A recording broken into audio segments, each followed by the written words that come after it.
ബോബി ചെമ്മണ്ണൂർ ഹൈക്കോടതിയിൽ ജാമ്യാപേക്ഷ നൽകി. ലൈംഗിക അധിക്ഷേപ കേസിലാണ് ഹർജി നൽകിയത്.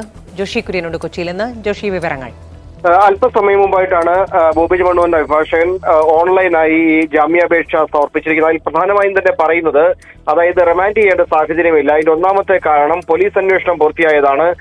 ബോബി ചെമ്മണ്ണൂരിനെ 30 മണിക്കൂർ ചോദ്യം ചെയ്തതാണ്. അവർ കസ്റ്റഡി ആപ്ലിക്കേഷൻ പോലും സമർപ്പിച്ചിട്ടില്ല. ഈ ഒരു സാഹചര്യത്തിൽ ഇത്തരത്തിൽ റിമാൻഡിൽ സൂക്ഷിക്കേണ്ട സാഹചര്യമില്ല. ബോബി ചെമ്മണ്ണൂർ വ്യവസായിയാണ്, ഇവിടെ നിന്ന് ഓടിപ്പോകുന്നയാളല്ല, അന്വേഷണവുമായി പൂർണ്ണമായും സഹകരിച്ചിട്ടുണ്ട്. അതിനിയും തുടരുക തന്നെ ചെയ്യും. ചില ആരോഗ്യ പ്രശ്നങ്ങൾ കൂടിയുണ്ട്. ഈ ഒരു സാഹചര്യത്തിൽ ജാമ്യം വേണം എന്നുള്ളതാണ് ആവശ്യപ്പെട്ടിരിക്കുന്നത്.